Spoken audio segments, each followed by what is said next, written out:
First reality ఏంటంటే కాశీలో సోలోగా వెళ్లే వారికి రూమ్స్ అయితే ఎక్కడ ఇవ్వరు. ఈవెన్ ఆశ్రమం వాళ్ళు కూడా ఇవ్వరు, ఒక్క వీళ్ళు తప్ప. ఇదే మన శ్రీనిలయం ఆశ్రమం. ఈ ఆశ్రమం హరిశ్చంద్ర ఘాట్కి జస్ట్ 650 మీటర్ల దూరంలోనే ఉంటుంది. దశాశ్వమేధ ఘాట్కి జస్ట్ 450 మీటర్ల దూరంలోనే ఉంటుంది. ఇక్కడ నుంచి మీకు shopping area, main temple area, Manikarnika ghat చాలా దగ్గర, నడుస్తూ వెళ్ళిపోవచ్చు. ఇక అసలు విషయానికి వస్తే మీరు సోలోగా వచ్చినా ఫ్యామిలీతో వచ్చినా ఎక్కడ ఇంత తక్కువలో రూమ్స్ అయితే ఇవ్వరు, వీళ్ళు తప్ప. కేవలం జస్ట్ 400 రూపీస్కే మనకు 1 డే స్టే. మళ్ళీ వీళ్ళ కాడ మధ్యాహ్నం రాత్రి భోజన సదుపాయం కూడా ఉంది. అది కూడా మన తెలుగు భోజనం, మన ఆంధ్ర స్టైల్ భోజనం. తిన్నోళ్లకు తిన్నంత పెడతారు. మీరు చూసే ఉంటారు, చాలామంది కాశీకి వెళ్ళొచ్చాక ఆరోగ్యం బాగాలేదు, చెడిపోయింది అని అంటుంటారు. అది ఎందుకంటే ఇక్కడ భోజనం, వాటర్ మనకు పడదు. ఇక్కడ హోటల్స్ అన్నీ నార్త్ స్టైల్లోనే ఉంటాయి. మన సౌత్ భోజనం అంటారు కానీ అసలు అది సౌత్ భోజనం లాగానే ఉండదు. కానీ మీకు ఇక్కడ ఆ సమస్య ఉండదు, ఎందుకంటే మన తెలుగు స్టైల్లో భోజనం ఉంటుంది. ఈ ఆశ్రమంలో అందరూ మన తెలుగు వాళ్ళే ఉంటారు కాబట్టి మనకు లాంగ్వేజ్ ప్రాబ్లం కూడా ఉండదు. భోజన సమయాలు అయితే ఇవి. ఒకసారి మీరే చూడండి ఐటమ్స్ అయితే ఎన్ని ఉన్నాయో.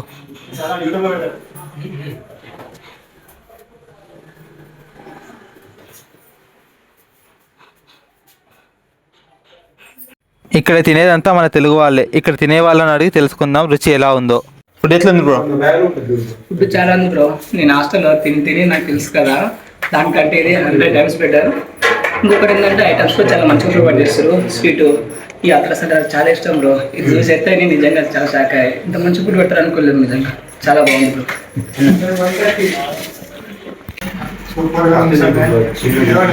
లక్షణంగా పెట్టడానికి తిన్నవారు కూడా లక్షణంగా ఉన్నారు, ఎలాంటి ఇబ్బంది లేదు.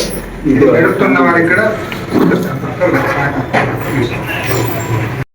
ఇంకో విషయం, మీరు ఇంటికాడ ఉండే మీ పేరు మీద ఇక్కడ అన్నదానం కూడా చేయించవచ్చు. అంకుల్ గారు అయితే అన్నదానం చేయించినట్టు మీకు అయితే వీడియో తీసి అయితే పంపుతారు.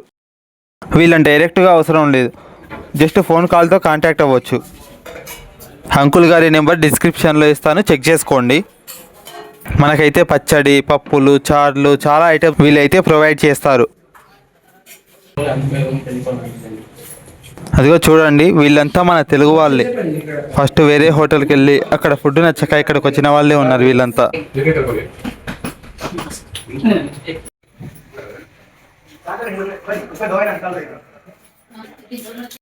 నేను కూడా తిందామని భోజనం అయితే పెట్టించుకున్నా. తిని చెప్తా టేస్ట్ ఎలా ఉందో. ఫుడ్ అయితే మాత్రం చాలా బాగుంది, అచ్చం ఇంటి భోజనం లాగానే ఉంది. మనం లోపలికి ఎంట్రీ కాగానే ఇక్కడ రిసెప్షన్ రూమ్ అయితే ఉంటుంది. ఇక్కడే మనకు 24 అవర్స్ వైఫై సదుపాయం కూడా ఉంటుంది. అడ్వాన్స్డ్ సీసీ కెమెరాలు కూడా ఉన్నాయి. మన సామాన్కి ఎలాంటి భయం లేదు. ఇక రూమ్స్, డార్మెటరీస్ చూద్దాం పదండి. ఇలా మెట్లెక్కి ఫస్ట్ ఫ్లోర్కి వస్తే మనకు రూమ్స్ అయితే ఉంటాయి. ఇదైతే 6 షేరింగ్ రూమ్. ఇది ఫ్యామిలీకి మాత్రమే ఇస్తారు. సోలోగా వచ్చే వాళ్ళకు డార్మెటరీస్ సపరేట్గా ఉంటాయి. సోలోగా వచ్చే వాళ్ళకైతే ఈ రూమ్ అయితే ఇవ్వరు. చూడండి, ఈ రూమ్లో 6 బెడ్స్ అయితే ఉన్నాయి. 8 మంది వరకు అడ్జస్ట్ అవ్వచ్చు ఫ్యామిలీతో వస్తే. 2 ఫ్యాన్లు ఉన్నాయి. అదిగో బాత్రూమ్ కూడా చూడండి ఎంత నీట్గా ఉందో. ఎప్పటికప్పుడు రూమ్స్, బాత్రూమ్స్ క్లీన్ చేసి నీట్గా ఉంచుతారు. ఇది డార్మెటరీ, సోలోగా వచ్చే వాళ్ళకి ఇచ్చే రూమ్. నేను సోలోగా వచ్చాను కాబట్టి నేను ఇక్కడే తీసుకున్నా. అసలు నేను సోలోగా వచ్చినందుకు నాకు ఎక్కడ రూమ్స్ ఇవ్వనన్నారు, ఒక్క వీళ్ళు తప్ప. అసలు ఈ ఆశ్రమం ఎక్కడుందనే విషయానికి వస్తే, అడ్రస్ అయితే రైల్వే స్టేషన్లో దిగి పాండే హవేలీ ఏరియా కాడికి అయితే వచ్చేయండి. ఇక్కడ నుంచి నడుచుకుంటూ ఈ ఆశ్రమానికి అయితే వచ్చేయచ్చు.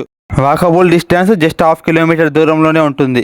లేకపోతే శ్రీనిలయం అని గూగుల్ మ్యాప్లో కొట్టినా లేదా డిస్క్రిప్షన్లో లింక్ అయితే ఉంటుంది, అడ్రస్ లింక్. ఆ లింక్ పట్టుకొని అయితే వచ్చేయచ్చు.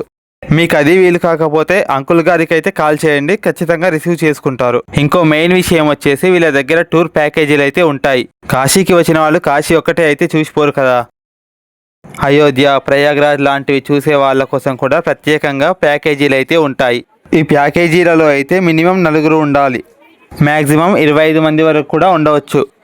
మరిన్ని విషయాల కోసం అంకుల్ గారి నెంబర్లు అయితే ఇస్తున్నాను, కాంటాక్ట్ అవ్వండి. ఈ ఇన్ఫర్మేషన్ మీకు యూస్ఫుల్ అనిపిస్తే లైక్ చేయండి. కాశీకి వెళ్ళాలనుకునే మీ ఫ్రెండ్స్కి షేర్ చేయండి. ఇలాంటి మరిన్ని బడ్జెట్ వీడియోస్ కోసం మా ఛానల్ని సబ్స్క్రైబ్ చేసుకోండి.